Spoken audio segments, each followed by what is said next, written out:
Tonight is not about fear in the way it's usually presented. No sudden shocks. No exaggerated claims. What you're about to hear exists in records, in testimonies, in accounts given reluctantly, and often years after the fact. Because for the people involved, these events were not stories. They were interruptions. Across continents and across time zones, there are moments that don't fit. Moments that resist explanation even after logic is applied again and again. Moments that return when the room is quiet and the mind is no longer distracted. A sound that repeats itself with no visible source. A presence felt without being seen. A certainty that someone or something was aware of being observed. These are not isolated incidents. Investigators, archivists, and researchers have noticed patterns. Not patterns of belief, but patterns of experience. The same descriptions. A same timing. The same emotional response, even among people who had never heard similar accounts before. What's striking is how ordinary the settings are. A family home. A hotel room meant for rest. A forest trail used by hundreds before. An object purchased without a second thought. Nothing about these places suggested danger. Nothing warned the people involved to be cautious. And that is often how these encounters begin. There is a moment, often subtle, when something feels slightly off. Not enough to cause panic. Just enough to be noticed. A delay in sound. A shadow that doesn't match the light.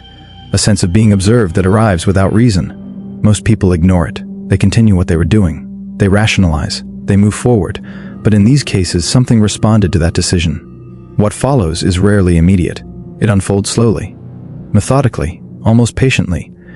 As if whatever is present is waiting for acknowledgement. Witnesses describe the same reaction afterward.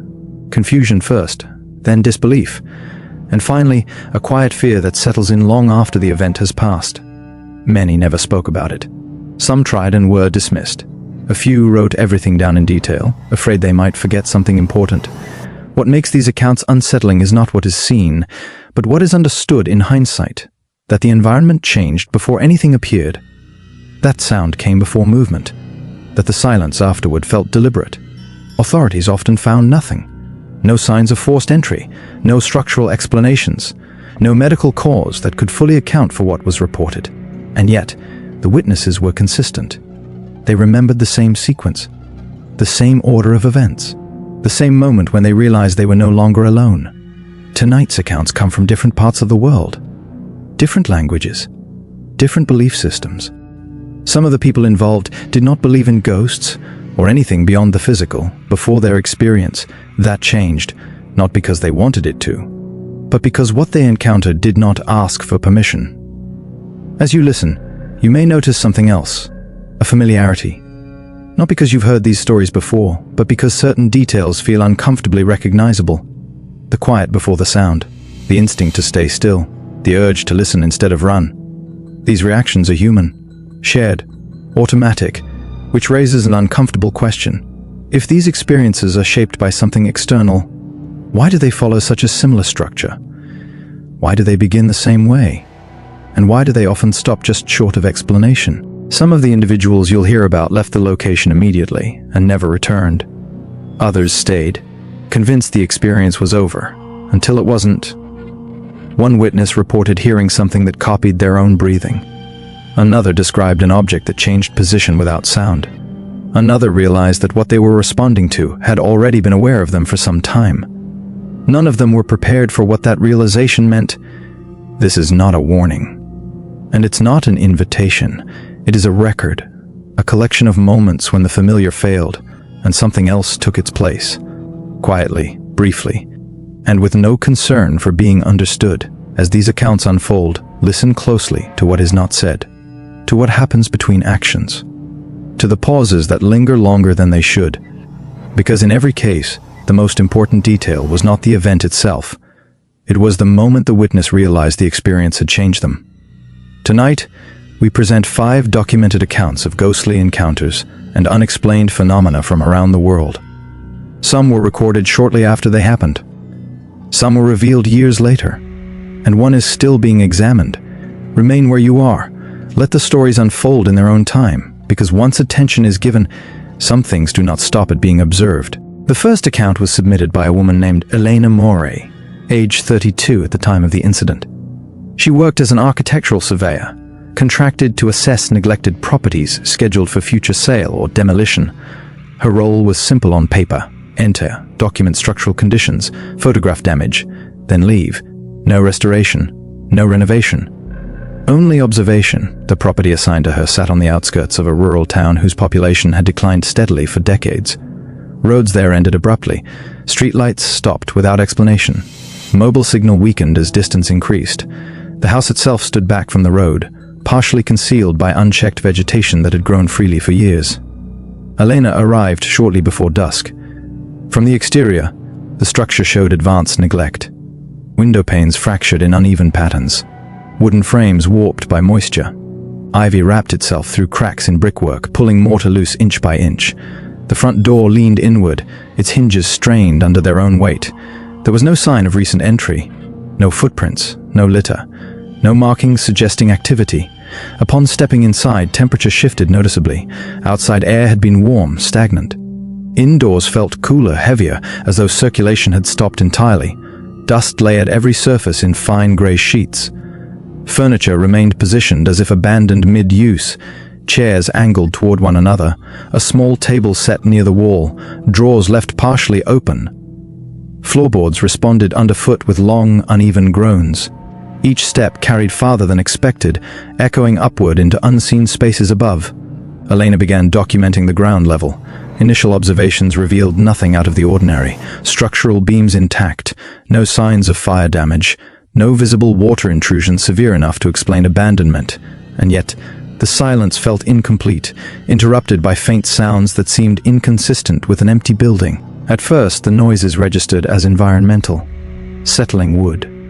Wind pressing through unseen gaps. But then came rhythm, measured, deliberate, separate from her movement. The sound resembled footsteps traveling across the upper floor. Slow pacing. No dragging. No rush. Elena paused. The noise stopped. She resumed movement. The pacing returned. This pattern repeated twice more before she called out, announcing her presence. Her voice moved through the structure without response. No reply. No secondary sound. She noted the behavior mentally and continued recording. Minutes later, an object shifted behind her. A chair, previously angled toward the wall, now faced the center of the room. No sound accompanied the change. No scrape. No impact, only position. Elena approached cautiously, documenting the new placement. As she adjusted the camera, she became aware of another detail. The smell. Not rot, not mold. Something older. A dry, stale odor reminiscent of fabric stored too long without air. It intensified near the hallway leading toward the rear of the house. Light diminished as she advanced. Windows here were narrower, partially obstructed. Shadows gathered unevenly along corners, refusing to align with available light sources. Then came the whisper, not a word. More like breath shaped by intention. Close enough to suggest proximity, distant enough to avoid direction. The sound ended abruptly, replaced by silence that felt concentrated rather than empty. Elena stepped closer. Her chest tightened involuntarily. Pulse accelerated. She noted the reaction without understanding it. From the corner of her vision, movement registered. A shape occupied the threshold of the hallway, taller than expected. Thin, indistinct. It did not advance. It did not retreat. It simply remained, suspended against darkness that appeared deeper than the surrounding space. Cold spread across her forearm. Not ambient. Localized. Instant. She turned fully toward the figure. Nothing remained. No shape. No movement. Only a mark. Pressed into the dust near the hallway entrance lay an imprint. Elongated, uneven, inconsistent with footwear or human anatomy. It had not been there minutes earlier. At that moment, the upper floor released a single sound, one deliberate step, directly overhead. Elena exited immediately. The front door closed behind her with force inconsistent with gravity or air pressure. She did not turn to observe it. She crossed the property boundary without stopping. Later analysis of her footage revealed no visible anomaly. No shapes, no distortions. No audio irregularities beyond ambient static, except one detail. In the final interior photograph, taken moments before departure, a reflection appeared faintly in the hallway window. It did not align with Elena's position. The property remains unsold. Locals report occasional light through broken windows after midnight. No confirmed entry, no recorded occupancy. Elena has not accepted similar assignments since she states only this: the house was empty, but it was not unused. The second account originates from a business traveler identified as Marcus Hale, 41 years old, employed as a logistics consultant whose work required frequent overnight stays in unfamiliar cities. His report concerns a single evening spent inside a mid-range hotel located near a coastal transit hub, chosen for convenience rather than comfort. Records confirm his reservation. Security logs confirm his arrival. Staff recall nothing unusual. Marcus arrived shortly after nightfall. The lobby presented as orderly. Neutral lighting, muted decor. A front desk clerk processed his check-in without incident. No warnings were given, no advisories mentioned. He was assigned a room on the 7th floor, facing the rear of the building, away from street noise. The elevator ascended without pause. Hallway carpeting absorbed sound completely. Lighting remained low but functional. Doors lined each side, identical, unmarked. No voices, no footsteps. Only the distant hum of ventilation. Inside the room, everything appeared expected. Bed neatly made, curtains drawn halfway, television mounted opposite the mattress, bathroom untouched. Marcus placed his bag near the desk, removed his jacket, and sat briefly to review messages. During this moment of stillness, the television powered on. No remote interaction. No timer activated. No audible cue preceding the event. The screen displayed a blank signal before shutting itself down again. Assuming a technical fault, Marcus ignored it. Minutes later, ceiling lights flickered once. Sharp, isolated, then stabilized. He checked switches. Wiring responded normally. No further disruption occurred. At approximately 9:18 p.m., while preparing for rest, the television activated again. This time, the screen filled with static. Sound emerged faintly beneath the distortion. Not speech, but modulation resembling distant breath filtered through interference. Marcus muted the device. The static ceased immediately. Silence returned. Shortly after, a noise traveled through the adjoining wall. It resembled furniture shifting slowly across flooring. Yet the adjacent rooms were unoccupied according to floor maps available later. The sound stopped abruptly when Marcus approached the wall. He began recording. Using his phone, Marcus documented the room, narrating quietly. During playback, a secondary sound became apparent, low, rhythmic, inconsistent with mechanical systems. At 10:02 p.m., the mirror opposite the bed reflected movement that did not occur within the room itself. A shadow crossed behind him, briefly interrupting light patterns. Marcus turned. Nothing remained. He repositioned the camera on the desk, facing the door.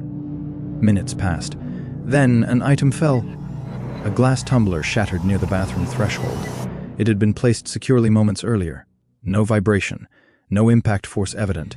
As Marcus approached, the bathroom light activated independently. From within that space came a sound resembling whispered repetition. Not language.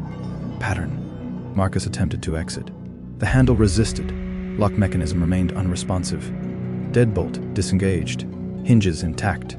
The door did not move. Behind him, the television powered on once more. Static filled the room at maximum volume. From the bathroom doorway, a shape emerged, not fully visible, but distinct in outline. Height exceeded human proportions. Edges undefined. Movement lacked fluidity. Cold air displaced warmth rapidly, producing condensation along the mirror surface. Marcus's breath became visible despite controlled interior climate. The handle shook violently.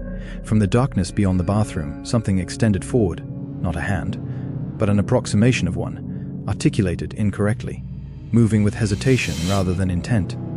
At 10:17 p.m., the door opened. Marcus exited without retrieving belongings. He descended via stairs, bypassing the elevator. Surveillance footage confirms his departure. He did not return to the room. At the front desk, he reported a malfunction. No mention of fear. No description beyond equipment failure. Staff reassigned him briefly before he chose to leave the premises entirely. Inspection of the room revealed no damage beyond broken glass. Electronics functioned normally. Maintenance logs show no irregularities. One detail remained unexplained. Audio recovered from Marcus's final recording captured a voice beneath the static, not his own. It repeated a sound identical to his breathing pattern, delayed by half a second. The hotel continues operating. Guests report no issues. Room 714 remains available. The third testimony comes from Isaac Wren, 29 years old, an environmental data technician contracted to map soil conditions within protected woodland located several miles from the nearest service road. His assignment required overnight presence to monitor temperature variance and moisture behavior after sunset. Permits were filed, coordinates logged, equipment verified. Isaac entered the forest during late afternoon. Sunlight filtered weakly through towering canopies, fractured by dense foliage that absorbed sound with unusual efficiency. Wind registered visually through leaf movement, yet produced minimal noise. The absence of birds stood out immediately. No calls, no wing movement, no warning cries. He established camp near a shallow clearing where trees curved inward unnaturally, their growth patterns bending toward a central point. Lantern illumination revealed uneven ground marked by old impressions no longer recognizable as tracks. As daylight receded, visibility shortened rapidly. Shadows lengthened without clear source. Temperature dropped unevenly. Air thickened. Isaac noted the change verbally, recording ambient conditions for later analysis. His voice sounded subdued upon playback, as though distance separated him from the device despite proximity. At full darkness, the forest entered complete stillness. No insects, no distant animals, no wind through branches, only breathing, not his own. The sound originated beyond the perimeter of lantern glow, steady and controlled, repeating at irregular intervals. When Isaac ceased movement, the sound continued. He rotated slowly between tree trunks, shapes shifted, not crossing space, but rearranging themselves. Darkness folded into darker forms, bending edges where no movement should occur. A snapping noise followed, not sharp, measured, then another, closer. Isaac began walking toward his marked exit route. Each step felt delayed, as though ground resisted pressure. Peripheral vision registered motion, repeatedly, yet direct focus revealed nothing. A growl emerged low to the forest floor, not vocal, resonant. It vibrated through soil rather than air. Cold traveled upward from the ground, coating skin beneath clothing. Leaves rustled without wind. Branches bowed inward above him, narrowing visible sky. The lantern flickered. During the brief loss of light, something crossed the path ahead. Tall, uneven, wrong in proportion. When illumination returned, it stood partially concealed behind trees, its outline fractured, shifting inconsistently. Sound followed shape. Breath layered over breath. Movement without stride. Isaac ran, the forest responded. Paths curved unexpectedly. Distances extended unnaturally. Landmarks repeated. Behind him, impact struck branches with force exceeding animal mass. Air displaced violently at shoulder height. A presence moved parallel rather than behind, matching pace without closing distance. A final sound erupted directly beside him, not loud. Close. Isaac collapsed near the tree line, crossing into open terrain as the sound ceased instantly. Dawn approached unevenly, light returning without warmth. Behind him, the forest remained motionless. Upon turning, he observed the ground. Impressions covered soil leading outward, numerous, overlapping, inconsistent in number. Some resembled hooves elongated beyond natural anatomy. Others showed impressions without depth, as if pressed downward without weight. Several sets moved backward, away from the exit. Data retrieved from Isaac's equipment showed no anomalies. Audio captured during recording contained layered sounds beneath his voice, low-frequency vibrations repeating in sequence. Isaac terminated fieldwork permanently. The forest remains restricted. Local trackers avoid the area. They state only this: whatever watches there does not chase, because it already knows where the path ends. The fourth case centers on Maribel Kovac, 36, an estate appraiser tasked with cataloging personal effects following probate clearance. Her involvement began with a routine inventory conducted inside a shuttered apartment belonging to a deceased tenant, whose background remained largely undocumented.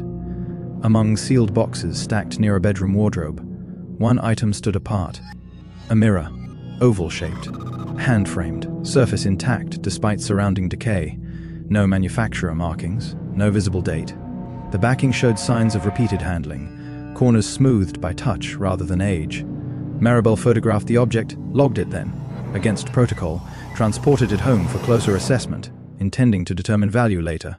Her residence occupied a modern building with reinforced structure and monitored access. No prior disturbances. No reported anomalies. The mirror was placed temporarily against a bedroom wall. That night, ambient light reflected incorrectly. Angles misaligned. Depth appeared extended. Maribel attributed the effect to curvature. She turned the mirror face down before sleeping. At 2:14 a.m. she woke to movement. Not sound. Absence of it. The room felt altered. Pressure shifted subtly, as though walls had drawn closer. She reached for her phone. The screen activated without touch, displaying a camera preview aimed directly toward the mirror's location. The device powered off immediately. Over subsequent evenings, minor disruptions accumulated. Personal items relocated without explanation. Clock time offset by minutes. Reflections lagging behind motion. Maribel began hearing her name. Not shouted, not spoken. The sound arrived as intention rather than volume, originating from no identifiable direction. It occurred only after sunset, only within the bedroom. Sleep deprivation followed. During daylight, the mirror appeared unchanged. At night, its surface darkened unnaturally, absorbing illumination rather than reflecting it. On one occasion, Maribel observed movement within it while standing still. Subtle shifts, distortions resembling breath against glass. She recorded the phenomenon. Playback revealed audio interference layered beneath her voice. The interference formed patterns, cadence consistent, timing precise. By the fourth night, influence escalated. Thoughts arrived unprompted. Emotional responses intensified without cause. Memories surfaced inaccurately. Maribel reported feeling directed rather than compelled, drawn repeatedly toward the mirror, despite conscious resistance. During one episode, she found herself standing inches from its surface without recalling how she crossed the room. Her reflection did not match her posture. Eyes misaligned. Expression delayed. A pressure formed behind her temples. A sensation described later as being observed from inside. She attempted removal. The mirror resisted movement, not through weight but friction, as though adhered to air itself. When lifted, a sharp sensation traveled through her hands. Numbness spreading rapidly. Cracks formed across the surface without impact. From within the fractures, whispering resumed, layered, overlapping, repeating her name with altered cadence. Shadows moved independently along walls, converging toward the mirror's outline. Maribel exited the apartment immediately. The mirror was disposed of the following morning, sealed and discarded in a municipal waste facility. Documentation confirms removal. That evening, while reviewing inventory notes, Maribel noticed a reflection within her laptop screen. Oval. Framed. Familiar? Audio from her apartment's final night contains a faint sound beneath environmental noise. Glass being wiped from the inside. The final account was provided by Noah Feld, 27, a freelance travel photographer documenting urban nightscapes across Eastern Europe. His itinerary emphasized budget lodging, shared accommodations, locations selected for access rather than reputation. The hostel stood along a narrow street where signage flickered inconsistently and foot traffic thinned after midnight. Exterior lighting cast uneven pools across cracked pavement. Inside, reception operated behind glass, staffed by an attendant who avoided sustained eye contact and spoke only when prompted. Noah checked in alone. Key access functioned normally. Stairwell walls displayed layers of old paint, colors muted by age. Sounds carried strangely. Steps echoed longer than expected. Voices seemed distant even when nearby. The assigned room held 6 bunks. Only 2 were occupied. Personal belongings remained neatly arranged, untouched. No scent of use beyond stale fabric and disinfectant. Curtains hung slightly uneven, stirring despite closed windows. Noah noted minor irregularities. A door that failed to latch fully. A light switch producing delayed response. A mirror mounted slightly off-center. During the first hour, occupants exited individually, leaving quietly. None returned. By midnight, the room stood empty. In the hallway, doors shifted intermittently. Hinges creaked without movement. One door across from Noah's room opened slowly, stopping halfway, revealing darkness beyond. No footsteps followed. From farther down the corridor, a dragging sound traveled toward him, then halted abruptly. Overhead lighting flickered in sequence, creating the impression of motion without source. Noah retreated to his room. Within minutes, knocking sounded. 3 slow impacts. Pause. 2 more. No one stood outside. As he backed away, bunk frames vibrated faintly. Lockers rattled. A low murmur filled the space. Not speech, but layered sound resembling conversation heard underwater. Doors throughout the corridor opened simultaneously. From the hallway came movement, coordinated, heavy, approaching from multiple directions. Noah attempted to leave. The exit remained closed. Behind him, the room darkened unnaturally, shadows collecting near corners, stretching upward along walls. A form emerged from overlapping darkness, tall, irregular, features shifting as though struggling to maintain structure. Air thickened. Temperature dropped sharply. The form advanced without steps, gliding closer as surrounding sound ceased completely. Panic distorted perception. The camera slipped from Noah's grasp, capturing rapid movement, blurred angles, disorienting motion. Suddenly, noise returned. Laughter echoed briefly, wrong in tone, mechanical, mismatched. The corridor lights ignited fully. The presence withdrew instantly, dissolving into shadow that retreated through open doorways. Noah fled. Outside, city noise resumed immediately. Traffic passed. Voices overlapped. Life continued. Yet as he moved farther from the hostel, something followed. Whispers threaded through street sounds. Reflections appeared where none should exist. In alleys, footsteps matched his pace precisely, stopping only when he stopped. Later footage analysis revealed audio contamination beneath ambient noise. A voice repeating directions. A phrase spoken repeatedly, always behind him. Noah departed the country early. He reports hearing the same whisper occasionally. Never indoors, never alone. Only when streets grow quiet. Only when night returns. If this story gave you chills, don't forget to hit the like button and subscribe for more stories that will keep you up at night.